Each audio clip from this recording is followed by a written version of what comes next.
vamos falar sobre esta biografia. E para isso chamei Rodrigo Casarim. Rodrigo, bem-vindo. Me conta os detalhes não tão pequenos desta biografia. O que esperaremos? Tudo bem, Ju Nogueira? Prazer estar Tudo aqui ótimo. Contigo nessa segunda-feira. Bom, a biografia é o novo trabalho do Paulo César Araújo sobre a vida do Roberto Carlos. Quem acompanha a carreira do Roberto Carlos e as notícias do mundo dos livros, ou do jornalismo mesmo, deve se lembrar que há mais ou menos uma década teve um imbróglio muito grande envolvendo a primeira biografia que o Paulo César Araújo escreveu sobre o Roberto Carlos, que era o Roberto Carlos em Detalhes. Depois do lançamento, o Roberto Carlos entrou com processo na justiça, conseguiu censurar a biografia, fez com que a Planeta, que era a editora da época, tivesse que recolher todos os livros. Isso aí virou uma discussão muito grande que foi parar no STF, e no final o STF deu ganho de causa a favor da liberdade de imprensa. Então o Paulo César Araújo pôde retomar esse trabalho que ele vinha fazendo. Só que como ele achou que não fazia mais sentido manter aquela biografia do jeito que estava para ser reeditada, ele passou a se aprofundar naquele trabalho para fazer um novo livro. E esse novo livro chega agora às livrarias pela Record, que é o Roberto Carlos Outra Vez. Essa é a primeira parte dessa nova biografia do Paulo César Araújo sobre o Roberto Carlos. E nessa primeira parte, ele foca no período que vai de 1941 a 1970. E é um baita de um tijolo de quase 1000 páginas, mas que a leitura flui muito bem.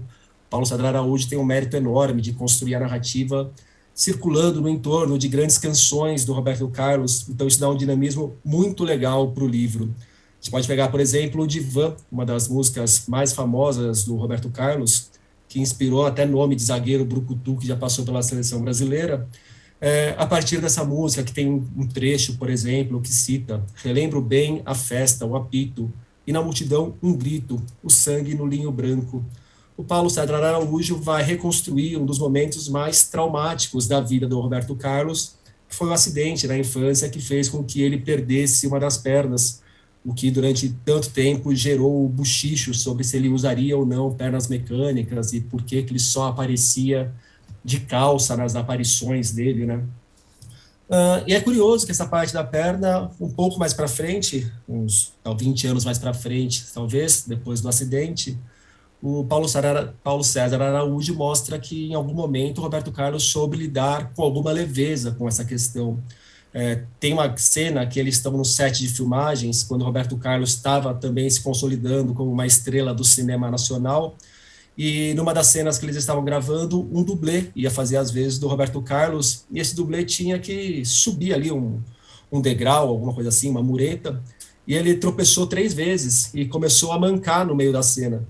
E o Roberto Carlos virou para essa pessoa e falou: bicho, se é para você ficar mancando, pode deixar que eu mesmo gravo a cena, não precisa de dublê, né? Alguma coisa nessa linha, o que arrancou risadas de toda a equipe ali da gravação. E, além de ser uma biografia muito bem construída, o Paulo César Araújo ele mergulha muito em certos detalhes, certos aspectos da personalidade do Roberto Carlos, como a gente espera de um trabalho desses, né? A paixão do Roberto Carlos pelos carangos, como eles gostavam de chamar, né? Os carros de última geração, os carros de alta velocidade, é uma coisa latente nesse trabalho, e inclusive um dos momentos mais traumáticos também, eu acho, que da vida do Roberto Carlos já está nessa primeira parte da biografia, que é quando ele estava dirigindo um carro em alta velocidade, para variar, ele dizia: eu gosto de correr, mas dirijo bem. Perdemos a roda numa curva, não tive a menor culpa. Sofri muito com a morte daquele amigo. Então, ali ele dirigindo numa estrada em 1964, ele capotou o carro onde ele estava com outras pessoas, e o empresário Roberto de Oliveira morreu. Então, dessa relação do Roberto Carlos com os carros e com a velocidade, esse eu acho que é o episódio mais marcante da biografia. E um outro também relacionado aos carros e a estrada, que eu achei muito curioso, foi uma vez que ele estava com o Gerry Adriani, outro grande nome da música nacional, e o Roberto Carlos ele era muito perturbado por homens que tinham ciúmes, inveja do sucesso dele. Então, são alguns dos episódios de brigas que a gente tem na biografia. Inclusive, teve uma vez que ele apanhou de um pessoal da família Gracie, conta pra gente o biógrafo.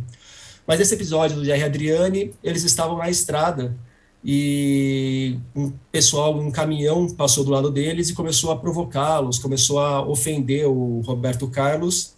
E chegou no momento que ele deu um toquinho no carro do Roberto Carlos. E o Roberto Carlos ficou possesso, conta pra gente o Jerry Adriani, e queria, a todo custo, parar o caminhão na estrada para descer, para brigar com essas pessoas. Então, me parece ser um tipo de cena que contraria bem essa imagem atual que a gente tem do Roberto Carlos, esse ser quase que santificado, né? E indo ao encontro dessa personalidade do Roberto Carlos de outrora, também tem uma cena depois de um show em São Paulo que o Roberto Carlos sai do show junto com um amigo, e esse amigo era baterista, estava com o ombro doendo e pediu para que eles parassem na farmácia para o Roberto Carlos levá-lo até a farmácia para ele comprar alguma coisa para essa dor no ombro. E quando ele saiu do carro, foi até a farmácia, um grupo também de jovens cercou o Roberto Carlos, começou a bater no carro dele, começou a provocá-lo, e daí o Roberto Carlos abriu o porta-luvas, tirou dali uma Beretta 6.35, desceu do carro e deu 2 tiros para o alto. Daí todos os machões que queriam brigar com o Roberto Carlos vazaram de perto. O cantor acabou autuado, foi para a delegacia, mas depois para a polícia conseguiu alegar que agiu em legítima defesa.